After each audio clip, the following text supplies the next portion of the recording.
పోలవరం జిల్లాలో పెద్ద పులి సంచారం ప్రస్తుతం 3 జిల్లాల అటవీ శాఖ అధికారులకు సవాల్గా మారింది. రంపచోడవరం డివిజన్ అటవీ శాఖ డ్రోన్తో చిత్రీకరించిన వీడియోలో పెద్ద పులి అటవీ ప్రాంతంలో ప్రశాంతంగా విశ్రాంతి తీసుకుంటున్న దృశ్యాలు కనిపించాయి. అయితే ఈ వీడియో బయటకు రావడంతో స్థానిక ప్రజల్లో భయం మొదలైంది. పోలవరం, తూర్పు గోదావరి, కాకినాడ జిల్లాల అటవీ విభాగాలు కలిసి పులి కదలికలను విస్తృతంగా గమనిస్తున్నాయి.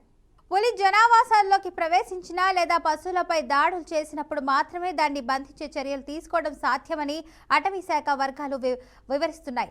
ఇకపోతే ఈ పెద్ద పులి చాలా తెలివిగా తన పరిధిలోనే సంచరిస్తూ అధికారులకు సవాల్ విసురుతోంది. దీంతో అటవీ శాఖ ప్రత్యేక బృందాలు డ్రోన్లు, ట్రాప్ కెమెరాలు ఉపయోగించి పులి కదలికలను గమనిస్తున్నాయి. అయితే ఈ పరిస్థితి నేపథ్యంలో గిరిజనులు, స్థానిక ప్రజలు ఆందోళన వ్యక్తం చేస్తున్నారు. పెద్ద పులిని త్వరగా బంధించి సురక్షిత ప్రాంతానికి తరలించాలని వారు కోరుతున్నారు. అయితే కోయంబత్తూరు నుంచి స్పెషల్ టీం వచ్చినట్లు తెలుస్తుంది.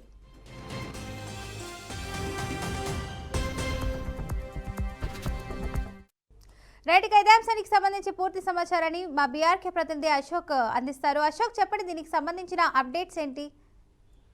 Thank you Fatima. ప్రస్తుతం పూర్తిగా పోలవరం జిల్లా అటవీ ప్రాంతాల్లో మరొకసారి పెద్ద పులి సంచారం కలకలం రేపుతుంది. తగ్గేదేలే అన్నట్టుగా అడవుల్లో స్వేచ్ఛగా తిరుగుతున్న పెద్ద పులి అటవీ అధికారులకు సవాలుగా మారిందని చెప్పవచ్చు ఫాతిమా. డ్రోన్ కెమెరాల్లో బంధించిన దృశ్యాలు ఇప్పుడు ప్రజల్లో భయం, ఆసక్తి రెండింటినీ కూడా పెంచుతున్నాయి. పోలవరం, రాజవొమ్మంగి, పత్తిపాడు అటవీ ప్రాంతాల మధ్య సంచరిస్తున్న ఈ పెద్ద పులి పరిస్థితి అయితే మాత్రం ఎందుకు ఇంకా బంధించలేకపోతున్నారో అధికారులు అనే పరిస్థితి కూడా ప్రజల్లో అయితే మాత్రం ఆందోళన అయితే మాత్రం చెందుతున్నారు. గిరిజనులు ఒక పక్క ఆందోళన చెందుతున్నారు. అదే విధంగా రంపచోడవరం డివిజన్ అటవీ శాఖ ఇటీవల డ్రోన్ సహాయంతో చిత్రీకరించిన వీడియోని విడుదల చేసింది. ఈ వీడియోలో పెద్ద పులి ప్రశాంతంగా అడవిలో విశ్రాంతి తీసుకుంటూ ఆటలాడుకుంటూ కనిపించడంతో విశేషంగా చెప్పవచ్చు. ఈ దృశ్యాలు చూస్తుంటే పెద్ద పులి ఎలాంటి ఆందోళన లేకుండా తన పరిధిలో స్వేచ్ఛగా సంచరిస్తున్న స్పష్టమవుతుంది. అయితే ఇదే ఇప్పుడు అధికారులకు పెద్ద సవాల్గా మారిందని చెప్పవచ్చు ఫాతిమా. ప్రస్తుతం పెద్ద పులి రాజవొమ్మంగి, ప్రతిపాడు మధ్య ఉన్న ఘనమైన అటవీ ప్రాంతంలో తిరుగుతున్నట్లు అటవీ శాఖ అధికారులు చెబుతున్నారు. పాదముద్రలు, కెమెరా ట్రాప్ ఫుటేజ్లు, డ్రోన్ పరిశీలన ఆధారంగా పులి కదలికలను అయితే ట్రాక్ చేస్తున్న పరిస్థితి ఉంది. అయినా కూడా ఇప్పటి వరకు పులిని బంధించడంలో విజయం సాధించలేదు. పూర్తిగా ప్రశ్నాత్మకంగా మారిందని చెప్పొచ్చు. పెద్ద పులి సంచారం తెలిసినా ఎందుకు బంధించడం లేదు? పూర్తిగా అటవీ శాఖ అధికారులు చెబుతున్న పరిస్థితి చూసినట్టయితే వన్యప్రాణ సంరక్షణ చట్టం ప్రకారం అడవి ప్రాంతంలో సహజంగా జీవిస్తున్న పులిని పట్టుకోవడం అంత సులభం కాదు. పులి జనావాసంలో ప్రవేశించి ప్రాణాపాయం కలిగించినప్పుడు మాత్రమే బంధించే చర్యలు తీసుకోవాలని, లేకపోతే చట్టపరమైన సమస్యలు ఎదురయ్యే అవకాశం ఉందని కూడా అధికారులు వేచి చూస్తున్నారనే పరిస్థితి ఉంది. అయితే ఇక మరొక వైపు గిరిజన గ్రామాల్లో మాత్రం భయం అయితే మాత్రం నెలకొంది.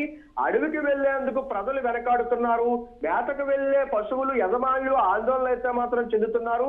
కొన్ని ప్రాంతాల్లో పశువులపై దాడి చేసినట్లు కూడా స్థానికులు చెబుతున్నారు. అయితే పూర్తిగా కూడా స్థానికులు చెబుతున్న ప్రకారం చూసుకున్నట్లయితే అడవికి వెళ్లాలంటే భయంగా ఉంది. పిల్లలను బయటికి పంపడం కూడా కష్టంగా మారిందంటూ గిరిజనులు ఆందోళన వ్యక్తం చేస్తున్నారు. ఇక పూర్తిగా ఆశ్చర్యకరమైన విషయం ఏంటంటే ఈ పెద్ద పులి ఒక్క జిల్లాకే పరిమితం కాకుండా 3 జిల్లాల అటవీ అధికారులు పరీక్షిస్తుంది. పోలవరం జిల్లా, తూర్పు గోదావరి జిల్లా, కాకినాడ జిల్లా అటవీ ప్రాంతాల్లో తన పరిధిని మార్చుకుంటూ సంచరిస్తుంది. దీంతో 3 జిల్లాల ఫారెస్ట్ టీమ్ అలర్ట్ గా అయినటువంటి పులి కదలికను గుర్తించేందుకు డ్రోన్ కెమెరాలు, ప్రత్యేక ట్రాకింగ్ టీములు, వెటర్నరీ నిపుణులు అందరినీ సిద్ధంగా ఉంచారు. అధికారులు అవసరమైతే ట్రాంక్విలైజర్ గన్ ఉపయోగించి ఏర్పాట్లు కూడా చేసినట్లు తెలుస్తుంది. అయితే నిపుణులు చెబుతున్న పరిస్థితి చూసినట్లయితే పెద్ద పులి సహజ నివాసంలో ఉన్నంత వరకు దాన్ని బంధించడం కన్నా పర్యవేక్షణ చేయడం మంచిదని చెప్పేసి, ఎందుకంటే పులి అడవులో ఉండటం ప్రకృతి సమతుల్యతకు సంకేతమని, అడవుల్లో ఆహారం, నీరు లభిస్తున్నాయని అర్థం కూడా అదే అని, కానీ ప్రజల భద్రత కూడా అంతే ముఖ్యమైన స్థానికులు అంటున్నారు. అడవి అంచున ఉన్న గ్రామాల్లో రాత్రి వేళ భయాందోళనలు పెరుగుతున్నాయి ఫాతిమా. పిల్లలు, వృద్ధులు బయటకు రావడానికి కూడా భయపడుతున్నారు. ఇప్పుడు అందరూ కూడా ఈ పెద్ద పులి ఇంకా ఎన్ని రోజులు అధికారులు పరీక్షిస్తుంది, ఎప్పుడు బంధించి సురక్షిత ప్రాంతాన్ని తరలిస్తారు, గిరిజనులు మాత్రం త్వరగా చర్యలు తీసుకోవాలని అయితే మనం డిమాండ్ చేస్తున్నారు. ఏది ఏమైనప్పటికీ పెద్ద పులి సంచారం ఒకవైపు ప్రకృతి వైభవానికి గుర్తయితే మరోవైపు ప్రజల భద్రతపై ఆందోళన కారణమవుతుంది. అటవీ శాఖ తీసుకునే తదుపరి చర్యలు ఎలా ఉంటాయో అని కూడా వేచి చూడవలసిన పరిస్థితి ఉంది. అయితే తూర్పు గోదావరి జిల్లాలో పర్యటించినప్పుడు ఎవరి ప్రాణాన్ని, మనుషుల ప్రాణాన్ని కూడా ఎక్కడా కూడా టచ్ చేయకుండా ఓన్లీ పశువుల్ని మాత్రం టచ్ చేసింది. అయితే ప్రస్తుతం ప్రజల ఆందోళన అయితే గిరిజనులు అయితే పూర్తి స్థాయిలో ఆందోళన చెందినప్పటికీ పూర్తిగా అధికారులు అయితే త్వరగా చర్యలు చేపట్టాలని చెప్పి గిరిజన అయితే కోరుతున్న పరిస్థితి ఉంది. Fatima. Right, thank you Ashok for the updates.